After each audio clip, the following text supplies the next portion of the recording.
behalf of the Finance Committee to report that we've already met as a committee and done our report, and we are ready to table tomorrow morning.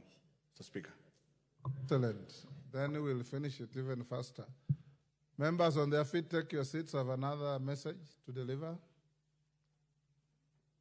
Bowen, stop greeting colleagues and take a seat.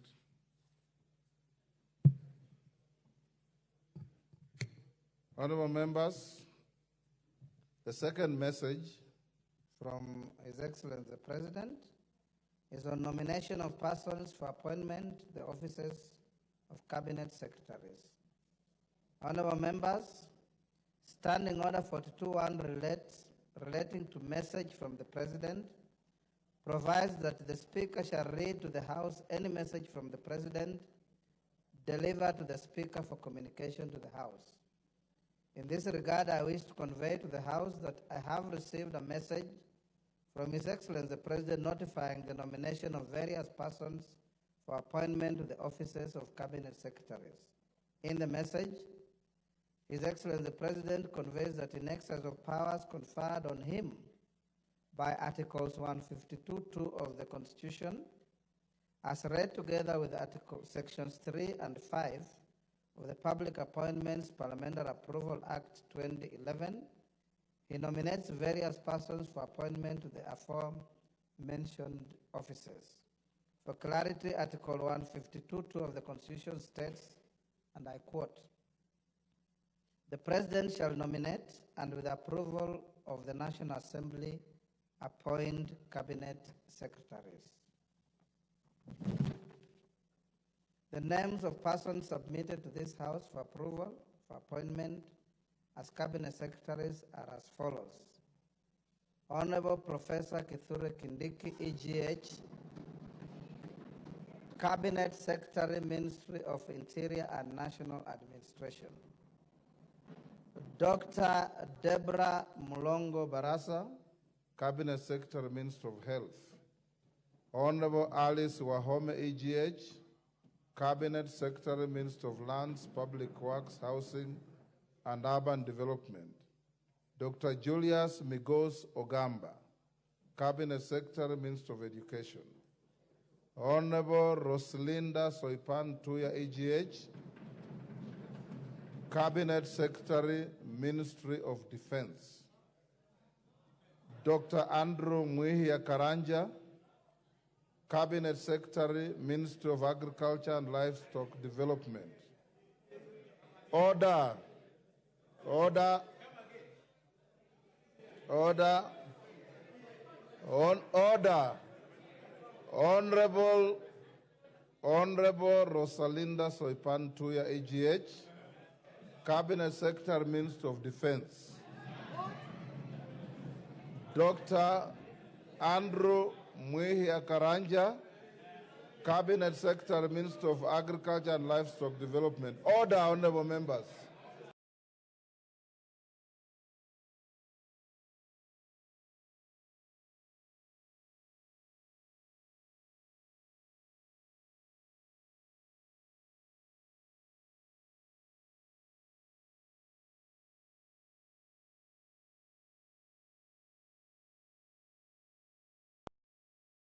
Order. Order. Order. I shall not repeat. Order. Honorable Eric Murithi Muuga, Cabinet Secretary, Minister of Water, Sanitation and Irrigation. Mr. Davis Chirchir, EGH, Cabinet Secretary, Minister of Roads and Transport. Dr. Margaret Nyambura Ndungu, Cabinet Secretary, Minister of Information, Communication, and the Digital Economy. In view of the foregoing and pursuant to the provisions of Section 8 of the Public Appointments, order. Order. Order, honorable members. Order. Honorable members, in view of the foregoing and in pursuant the provisions of Section 8 of the Public Appointments Parliamentary Approval Act of 2011 as read together with the Standing Order 42.3, I hereby refer the message from the President together with the curriculum vitae of the nominees to the Committee on Appointments. Order, honorable members. Order. Order, honorable members. Can we listen to the communication? Honorable members, Section 8 of the Public Appointments Parliamentary Approval Act 2011 provides that unless otherwise provided in law, the committee to which such nomination is referred shall consider the matter and table a report in the House within 28 days. It is therefore imperative that the Committee on Appointments immediately commences the process of consideration of the nominees. The Committee on Appointments is expected to immediately notify the nominees and the general public, commence the necessary approval hearings, and table its report in the House soonest to enable the House to consider the nominees within the stipulated timelines. I thank you.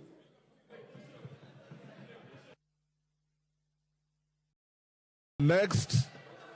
No. Hakuna. Order.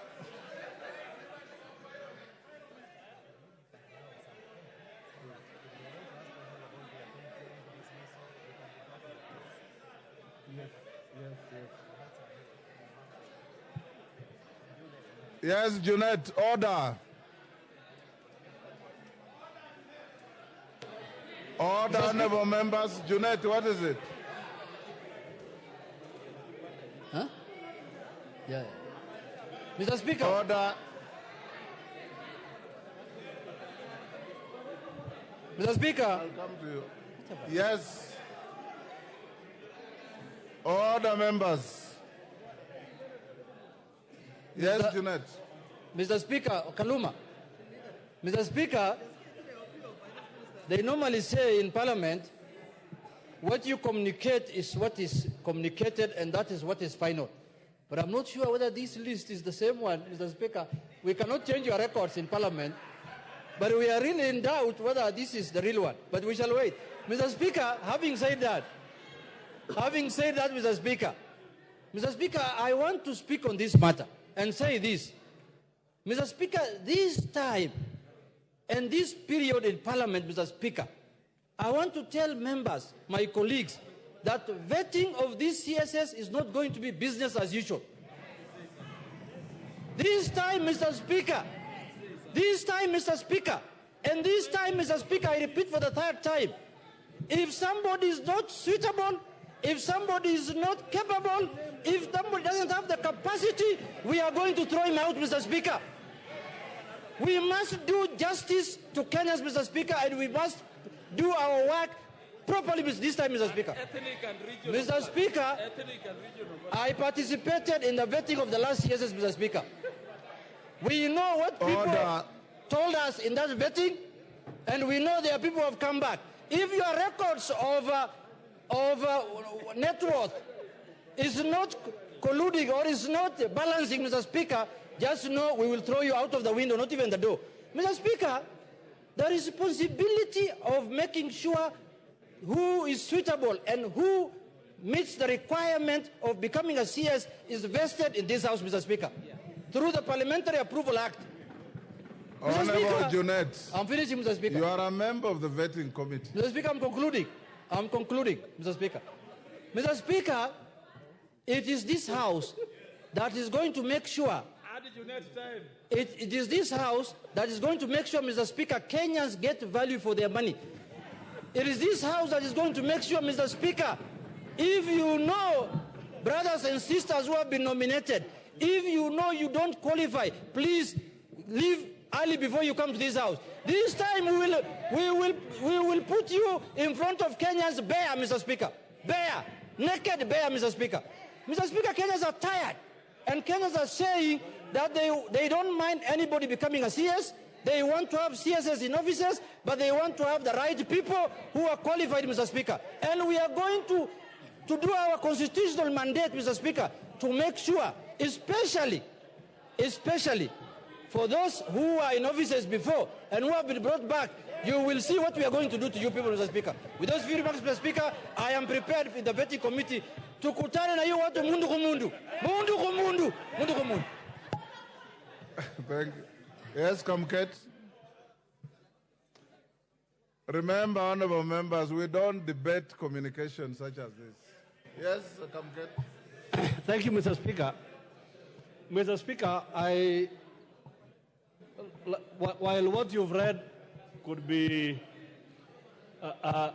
contradictory to what we heard the President announce, well, I would like you, Mr. Speaker, to confirm, indeed, that what you've read is actually what was communicated by the head of state. Number two, Mr. Speaker, I have heard the Honorable Junet threatening those cabinet nominees. The Honorable Junet, Mr. Speaker, while the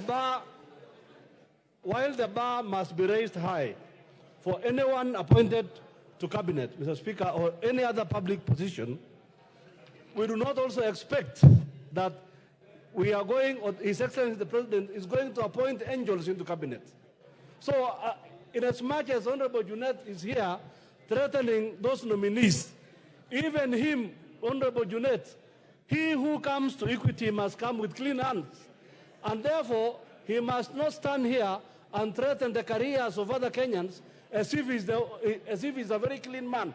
Even him, we know him also, Mr. Speaker. Order. Order.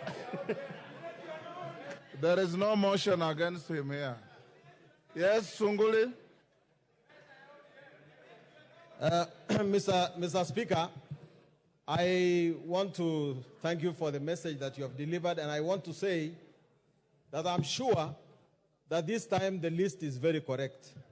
And on behalf of the people of Narok, I want in advance to congratulate Honorable Soipan Tuya for coming back to a very important ministry. Order, Sunguli.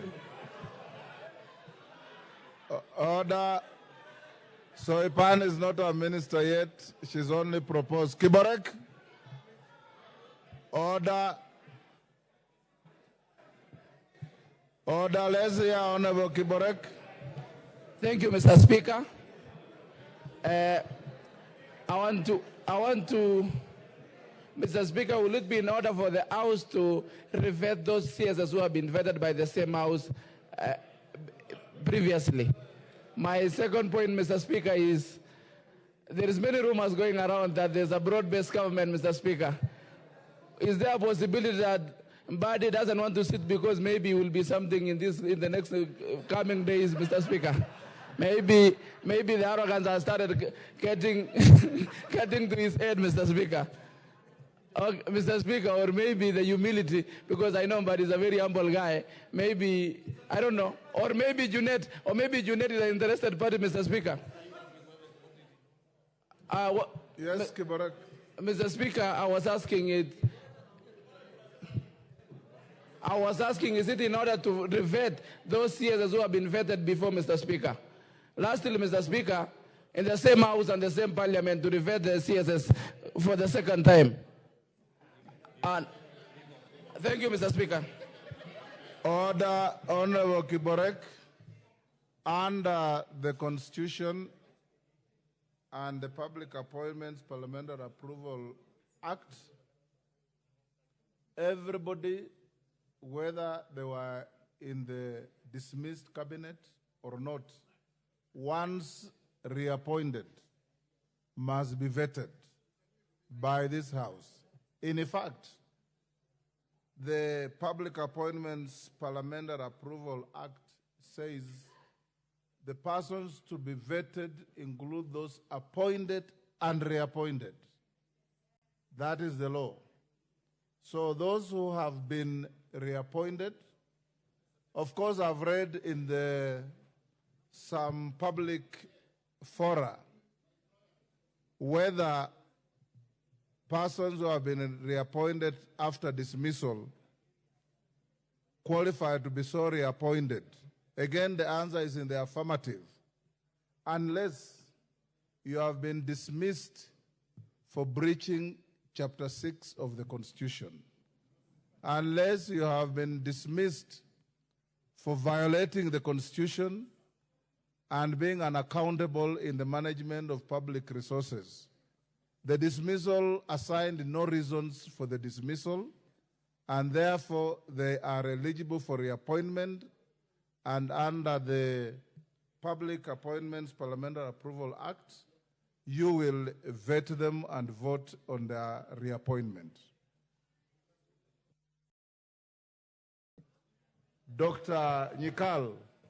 Thank you, Mr. Speaker. Last time you nearly assaulted me on the chair because I didn't give you time to speak. Thank you today I hope for now giving. it mitigates everything. Yes. Mr. Speaker, what we are discussing is so important because it is actually the crux of the matter of what is happening in the country today. The ministers, the cabinet secretaries were dismissed from public pressure because due to public pressure. Apparently, clearly, the public, going by what was happening, had actually lost confidence in the government. And when they invaded parliament, this was a loss of confidence on parliament and its credibility. Therefore, Mr. Speaker, the process that is now reversing that must start in the most transparent way, without doubt, absolutely. Mr. Speaker, what the President announced is definitely different from what you have read to us. Mr. Speaker, at that point alone, the public will not really have confidence in what we are doing, unless probably the President came and first of all made the changes. He has the ability to do that. But what the public knows of the people we are going to vet is actually what he announced. Now, what we are going to vet now is totally different. Mr. Speaker, what the people believe, whether they are right or wrong, is important. People act from their belief. And when they were running and attacking at the National Assembly, it is arising from their deep belief that we do not represent their interest, we are not credible to them. Therefore, Mr. Speaker, I find, and you really need to clarify this, why the list you have read to us is different from what the President read. We are starting from a very weak point on that basis alone, Mr. Speaker. We really need to preserve this country, and particularly this House. The challenges are going to be bigger. Leave alone the issue that you dismiss people and then you bring them back. The question is, why did you dismiss them in the first place? But leaving that aside, Mr. Speaker, that credibility is required.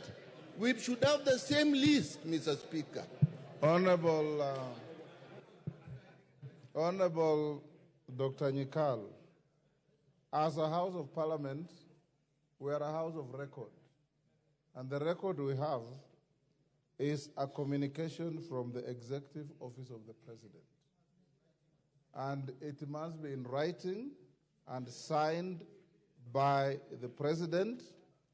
And it is right here. That is the President's signature, you can see. And that is the communication letter from the Head of Public Service.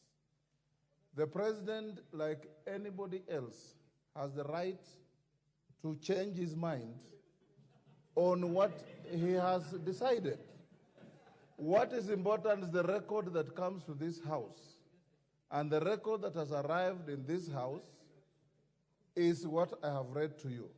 Remember that nobody will become minister, one, until and unless the President has written to Parliament, two, until Parliament has sat in committee and vetted, and three, until the whole House has voted on the report of the vetting committee. That is what is important, Honorable Nyikal. We have had cases before where members were pronounced on media as having been appointed as ambassadors, and we have received communication that shows that they have been transposed from one station to another, and we have vetted them without question. In any case, the proposed names that I've read to you are not ministers until you pass in this House. So there's nothing inconsistent. Yes, Kaluma? I thank you, Honorable Speaker. Honorable Speaker, I'm not fortunate to sit in the Committee on Appointments. But Honorable Speaker, let me tell the members of that committee something the High Court said a short while back as they go into that critical process before I make my last comment. They includes yours truly here. I'm the chair of that committee. You are the chair? Yes. You are the chair. And I'm your loyal assistant, Honorable Speaker. Honorable Speaker, in the year 2018, this is what the High Court said regarding public appointments under the new Constitution.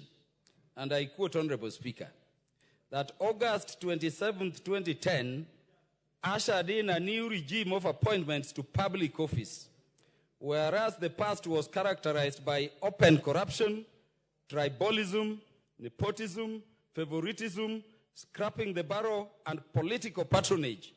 The new dispensation requires a break from the past. The Constitution, Honorable Speaker, the Constitution signifies the end of jobs for the boys era. Article 10 sets out the values that must be infused in every decision-making process. Honorable Speaker, I'm saying this is a critical reminder to us because we are at a point in time when the nation is looking unto this House to provide the leadership it needs.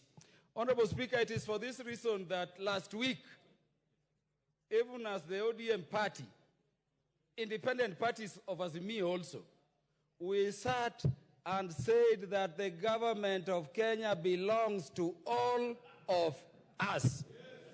And Honorable Speaker, we met as ODM and we resolved so. I'm saying this because I don't want some confusion I've seen circulating. Somebody writing saying if members of the ODM party are appointed to government, they are going on their own. We met and resolved so. And Honorable Speaker, don't say no. When the ODM party speaks, even as Azimio has spoken, Honorable Speaker, there is a tendency coming up in this country. Honorable Speaker, Honorable Speaker, Honorable Speaker, let me explain to these people the law. Let me explain to these people the law. I will speak. Order. Honorable Speaker. Order, honorable members. Honorable Jalas. Yes. Yeah, we want to speak. This is not a baraza in Langata. This is a House of Parliament. Go on. Honorable, let me address, Honorable Speaker, what is in Article 232 of the Constitution. It says the public service will have the face of Kenya. All ethnic communities will be there. Persons of the gender quotas prescribed under Article 27 will be there. Honorable Speaker, as a person from an ethnic community, I will not agree to a position where people say everybody is in the government of Kenya except Luos. Yet Luos also pay taxes. Honorable Speaker, I therefore want to congratulate the President for the appointment, but request the President that within the week, as soon as tomorrow, we want to see those other appointments Baba was to forward to him. And we want all of them approved. And Honorable Speaker, if that can happen, then we are going to push this thing very fast. We cannot leave anybody out. And Honorable Speaker, let me send a warning. We want to tell people sending conflicting positions from the ODM to remember that they are on an interim position in those positions. We can remove them if we resolve a position and then they contradict it.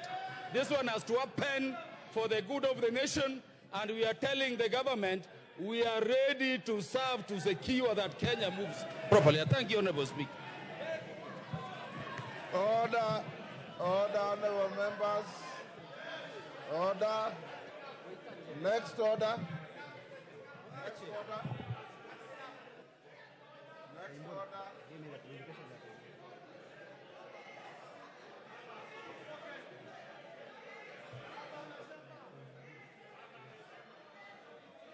Order, honorable members. Order. Order. Order. That order of messages is over.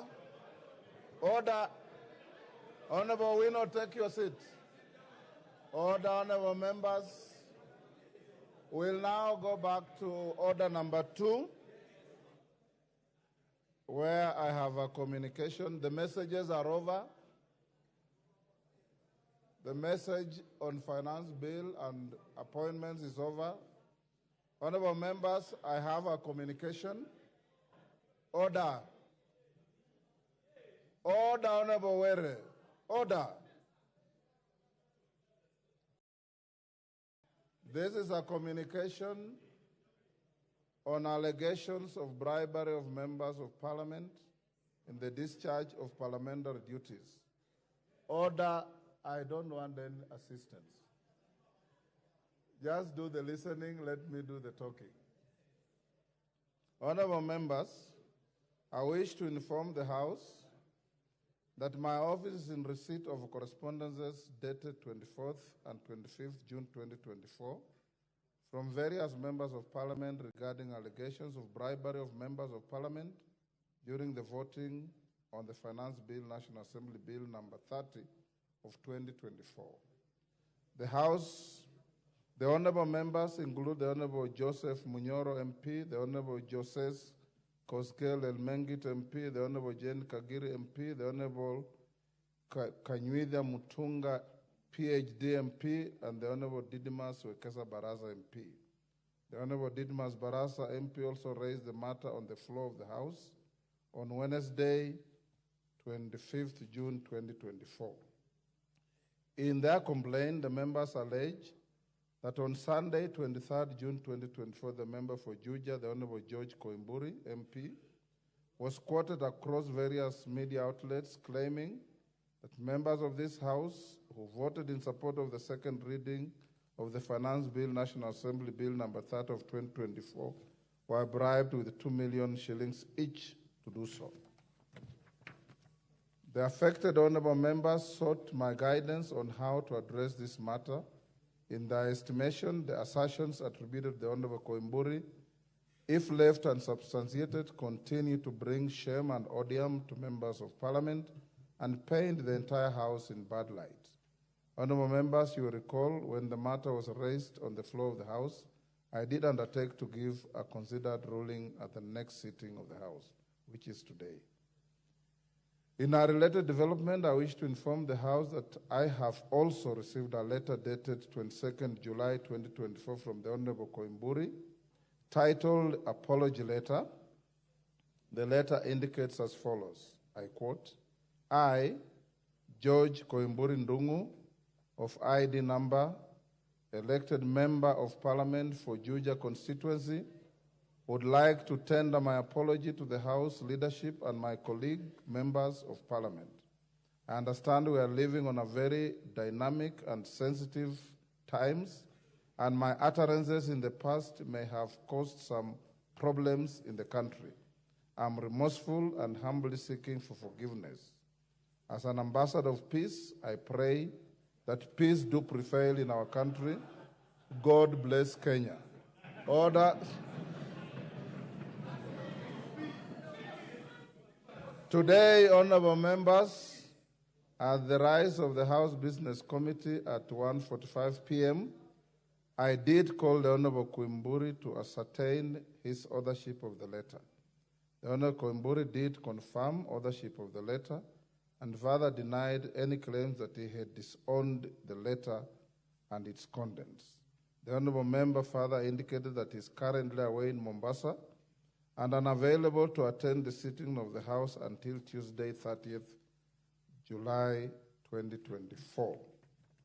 Honorable members, any allegation of corrupt practice, bribery, or attempted bribery is sustained on the privilege of the institution of Parliament and deserves expeditious investigations and resolution. The practice and precedents applicable of the House require that any issue touching on the privilege of the House should be dispensed with as a matter of priority. I fully appreciate the pain and discomfort that the pendence of Honorable Koimburi's allegations continues to cause the affected members. However, I've reluctantly allowed the Honorable Koimburi to avail himself to the House by 2:45 p.m. on Tuesday, 30th July 2024, to explain his actions with regard to the complaint raised by the affected members and the context of his apology letter in the manner contemplated by the Parliamentary Powers and Privileges Act 2017 and the standing orders. Thereafter, I shall guide the House on any subsequent actions to be taken in the matter. That is accordingly guided. The House is accordingly guided. I thank you. Yes, Majority Leader. Honorable Speaker, thank you for that communication. Honorable Speaker, we are well guided as to your directions on Honorable Koimburi. But Honorable Speaker, I'm a bit concerned because last evening, a gentleman from his office, who I'm told is his constituency office manager, delivered a copy of that letter, and the letter indeed you are alluding to, you will see, is also copied to the offices of the Leader of Minority and the Office of the Leader of Majority. Honorable Speaker, I was able to check after the House Business Committee this afternoon, when you raised the matter before the House Business Committee, that indeed the Honorable Koimburi's PA, when he delivered the letter to my office, the copy that was stamped in my office had only one stamp. But the PA had another copy which was stamped twice, because at one instant the rubber stamp was upside down, and therefore it was stamped twice. And members will note, and Kenyans will note, that that is a letter that was circulating on social media, because I had to take great offense with my staff when I suspected they had circulated a letter on social media before I even saw it myself, because I was seeing it when I was already home after 8 p.m. But, Honorable Speaker, what worries me is that immediately that letter circulated on social media, the Honorable George Koimburi, on his own Facebook page, stamped it fake and said it was a fake letter. Honorable Speaker, it is the same letter that you are now alluding to, and you assert that you have spoken to the Honorable George Koimburi, and he confirmed it was his letter. Therefore, Honorable Speaker, even as the Honorable George Koimburi comes to shed light on what he said on the matters that were complained to, I think his behavior last evening, today, and the days before that, Honorable Speaker, brings into disrepute not just his image as an honorable member of Parliament, but also the integrity of the office he holds, Honorable Speaker. And maybe we will wait to hear from him, but I just wanted to bring it to the attention of the House, the kind of member we are dealing with, so that even as he comes on Tuesday, he can also clarify as to whether these letters are fake, or he tells you it's fake. He says on social media it's fake. He tells you he's the author of the letter. We don't know which George Koimburi to believe, the one on social media, the one in churches, or the one who will be here. Therefore, Honorable Speaker, we will wait for him, but I honestly do not know who the member for Juja now is. He has too many faces to be able to tell who the member is, Honorable Speaker. Thank you.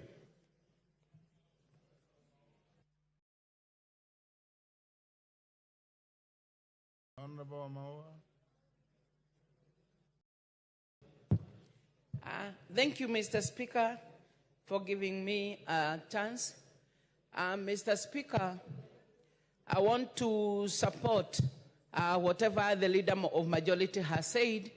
And Mr. Speaker, when you look at the letter that was circulating, in the social media, together with whatever you have read, Mr. Speaker, it does not even detail the reason as to why he's giving an apology. So, Mr. Speaker, later on, Mr. Honorable Kaibori may say that he was not giving an apology on the level of the issue of the 2 million.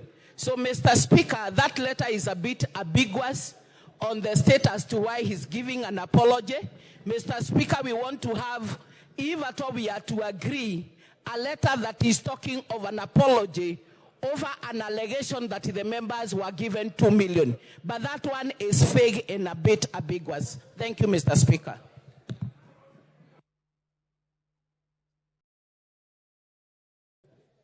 Thank you, Mr. Speaker. Mr. Speaker, this is a house of traditions. And that's why this house is called the August House. Mr. Speaker, this member has made a number of unsubstantiated allegations against individual members of parliament, against the 13th parliament, and against everybody. As much as that apology, on the face of it, as a human being, I may be tempted to accept. But, Mr. Speaker, because this thing has been so much circulated and it's all over, I want to beseech you to refer this issue to the Powers and Privilege Committee so that that document is properly subjected to justice. Justice means I want to go and appear as a witness and say the pain and the agony that I went through as a member who has been included in that particular bracket. So, Mr. Speaker, taking into account that this member has been flip-flopping also, I'm sure next time he will say he did not speak to the Speaker. And we do not want the integrity of the Speaker to be put on question. So I want to agree with the majority leader. For us to be fair, for us to be contented, for us to be satisfied, we beseech you to refer this to the Powers and Privileges Committee, and it will not only deal with this issue, it will also deal with any other member, any other will-be member who will be casting aspersion on the integrity of this house as a house and also individual members. So, Mr. Speaker, I beseech you. This will also give us an opportunity to amend if there are issues that we need to amend in the current standing orders or in the powers and privilege so that this house remains a respected house in line with the letter and spirit of the current constitution. Thank you, Mr. Speaker. Dr. Mutunga.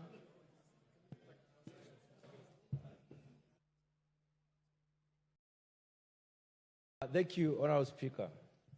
Honorable Speaker, I believe strongly that the Honorable Koimburi was in his normal senses when he stood on the pulpit of our church and made the allegation. Honorable Speaker, the follow-up activities do not in any way indicate that Honorable Koimburi was remorseful. I believe it is because your office contacted Honorable Koimburi that he has even written the vague apology letter. Honorable Speaker. That is not true, Mutunga. Honorable Speaker. My office spoke to Koimburi this afternoon after issues were raised in the Kamkunji. Thank you, Honorable Speaker, for the correction. But let me adjudicate my point. Honorable Speaker, this letter has cost us a lot of pain and a lot of expenses. Wherever we go, Honorable Speaker, we are required, first of all, to deliver the 2 million before you can start doing anything. We are in a situation where members of parliament are branded in this country, and the circumstances under which this allegation was made were very, very severe. Honorable Speaker, we are in a situation where we need to redeem our image, and the Honorable Koimburi only put fuel on a burning fire. Honorable Speaker, I think we do not need Honorable Koimburi to come and give us stories here. I know, Honorable Speaker, you have the discretion, but the House, the committee should be given the responsibility that we may be able to go and tell Honorable Koimburi what we have gone through so that he may be able to suffer a bit because he has subjected us to a lot of suffering. Many people have lost their property because of such allegations, Honorable Speaker. Mama Nairobi. Thank you, Honorable Speaker, for giving me this opportunity to contribute. Honorable Speaker, out there in the public, everybody thinks that Parliament has been under state capture. And when you have a member of parliament that goes out there and says that he was paid 2 million shillings to vote yes, and he declined, it means that parliamentarians are not able to make decisions on their own. It takes me back to 2023. I made a decision to support the finance bill. In the social media, everybody said I had visited State House and I had gotten a package. I never visited State House. I have never met the president on a one-to-one. I have only met him in public functions. I think that when an honorable member makes such a statement, he should be put to strict proof. As a lawyer, I'm sure you understand that. If he cannot actually substantiate whatever statement he made in public, and we forgive him without him actually withdrawing and apologizing and saying he lied, then what it means is that we are coercing him to actually withdraw. We don't want him to withdraw. He said he was offered 2 million. Let him prove to us who offered him 2 million. If he lied about it, then he should be punished, because whatever he said out there implicates every member of parliament. When I make decisions here, I make decisions based on my own reasoning, my own objectivity. Sometimes I've even gone against my own party. That means I'm not able, if I'm in parliament as an opposition leader or government, I am not able to lose my objectivity as a citizen. And I think it is important that all of us in parliament stand and affirm whatever it is that we say out there in public. And I really would feel ashamed if he was just forgiven and he came back, because whatever he said there makes it very difficult for us as parliamentarians to actually stand and say we are not bribed. We actually oversight this country's various institutions. What people are seeing right now is abject corruption that is not actually being dealt with. And this corruption is not because the parliamentary oversight committees are not doing their job. It is because the reports that we make as parliament are not moving forward. And I think it is important for us as parliament to look at all the reports that we have made over the years that actually call for the prosecution of various members of public entities and the entities that have failed to actually address the corruption that we have oversight. So for me, I really pray and hope that we shall actually make sure that this member of parliament is put to strict proof on the 2 million shillings that he got. He really, unless he's suffering from amnesia, if he never got an offer for 2 million and he just went out there and made an allegation that implicates all members of parliament, then he should be punished. Wamumbi. You are the last one. Wamumbi is the last one. Give the mic to Wamumbi. Thank you, Mr. Speaker, for giving me this opportunity. Mr. Speaker, we have heard you loud and clear. Mr. Speaker, we are requesting you. We don't want Koibori to come and give an explanation. We heard what he said. Mr. Speaker, for these members to redeem their image and their dignity, Koibori must be punished, Mr. Speaker. For this House to continue, Mr. Speaker, Koibori must be punished, Mr. Speaker, because these members need to redeem their dignity. And those members who also voted no, they also need to tell us whether they were paid to vote no. We voted yes on our own volition, Mr. Speaker. So for this House to continue, for these members to redeem their dignity, Koibori must be punished. Thank you, Mr. Speaker. Order, honorable members.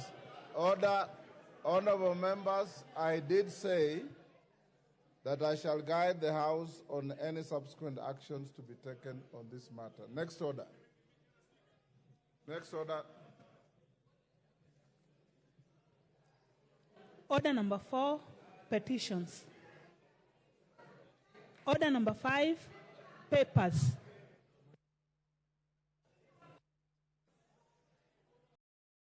Majority Leader. Yes, the mic. Naomi. Yeah. Honorable Speaker, I beg to lay the following papers on the table of the House today, Tuesday, July 23rd, 2024. 1, supplementary estimates, 1 for the year 2024-2025 from the National Treasury and Economic Planning, and the following accompanying documents. A, program-based budget, B, recurrent estimate, C, development estimate volume 1 and volume 2, and D, statement on financial year 2024-2025, supplementary estimate number 1. 2, legal notice number 105 of 2024 relating to the income tax, charitable organization, and donation exemption. Rules 2024, including explanatory memorandum and evidence of public participation from the National Treasury. Number 3, legal notice number 109 of 2024 relating to the road maintenance levy fund, imposition of levy. Order 2024, including explanatory memorandum and reports of the public participation from the Ministry of Roads and Transport. Number 4, report of the NGCDF Board on project proposals, approved disbursement status, and restrictions imposed on constituency account the third quarter of 2023-2024 financial year. Number 5, price stability target and economic policy of the government for the financial year 2024-2025, budget from the National Treasury. Number 6, the June 2024 special audit report of the Auditor General on debt servicing of external loans in Kenya. And number 7, the June 2024 special audit report of the Auditor General on the implementation of the Global Fund program in Kenya.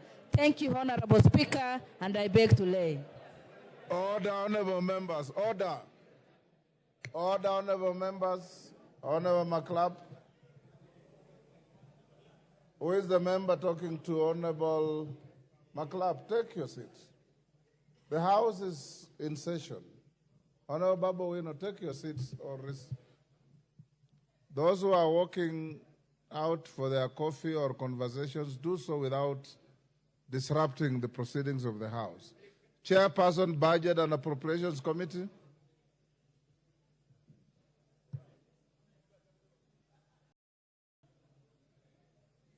Is Honorable Ndindi Nyoro here? Yes, Mary Mase, are you ready with your report on supplementary estimates? You can do it later. Get in touch with your chair. Next, Chairperson, Departmental Committee on Trade, Industry and Cooperatives. Honorable Speaker, I beg to lay the following paper on the table of the House today, Tuesday, 23rd July 2024.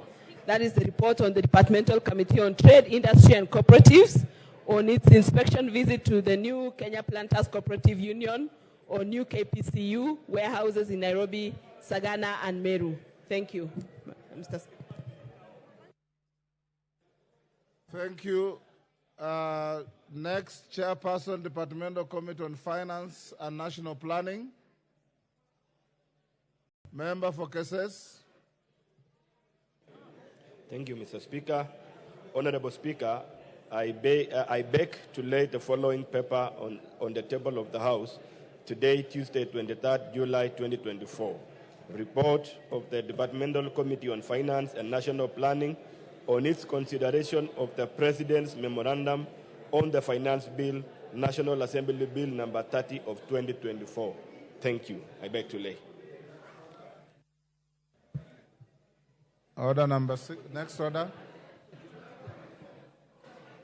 Order number 6, notices of motion.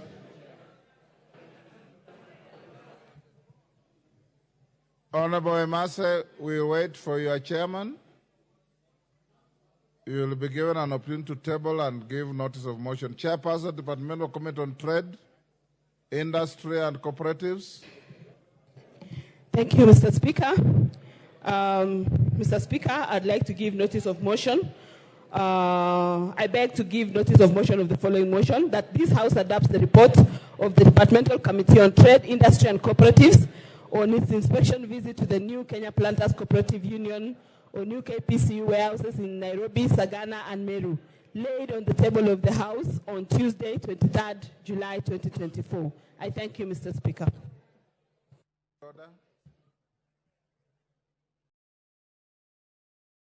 Order number 7, questions and statements. Next.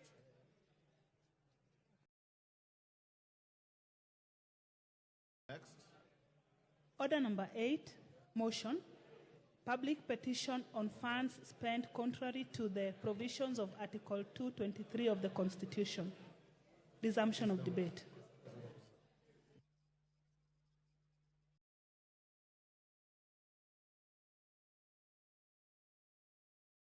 Okay.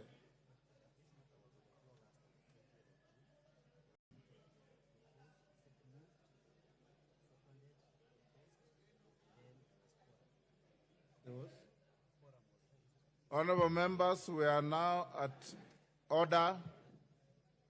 Order, members. We are now at order number 8, public petition on funds spent, conduct provisions of Article 223 of the Constitution. Order, my record shows that Honorable Nimrod Mbai moved the motion. Honorable Janet Sitiene seconded the motion.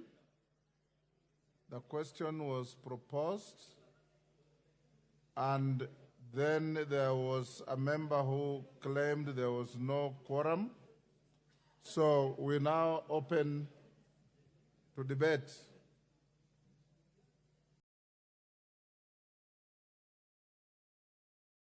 My screen has nobody wanting to speak to this.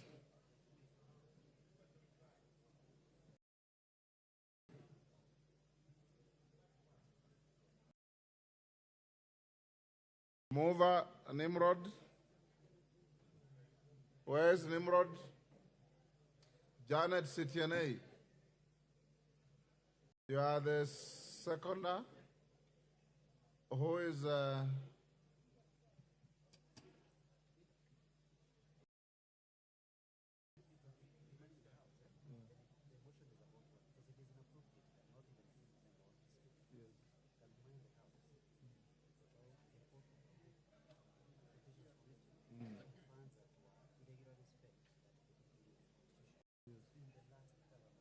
Yes.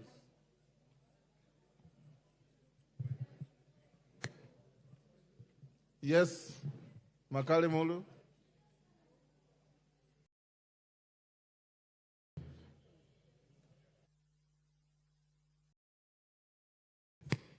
Yeah, thank you, Honorable Speaker. Honorable Speaker, I just wanted to indulge on this matter, because this matter of 223, expenditure against 223, is actually a matter of national interest.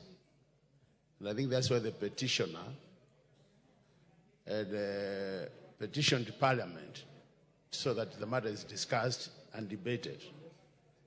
Now that, from what you're saying, Honorable Speaker, it was only moved and seconded, I don't know whether it will be procedural, because I'm sure members might not have had time to look at the recommendations. I don't know that it will be procedural. Either you push it, you divide a bit so that we have time to look at it, or we can get a recap of the issues and then we can debate it, Honorable Speaker. Because it's a very important matter, and I think we'll be losing a very big chance as Parliament if we don't discuss this matter. And if that is not possible, Honorable Speaker, if you allow me, because it's a matter of really a lot of information on, I could also just make some general remarks as a member of the Budget Committee, as a member also of the Public and Privatization Committee. Thank you, Honorable Speaker.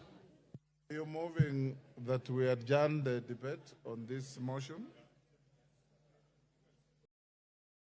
Yeah, I would be proposing, Honorable Speaker, that we adjourn the debate to another day. Don't propose, just move that we adjourn. Yeah, I move that, Honorable Speaker, we adjourn the debate to another day so that we allow members to look at the report and then we can debate from an informed position. Do you have a seconder? You are seconded. Honorable members, I now put the question at order number 8. That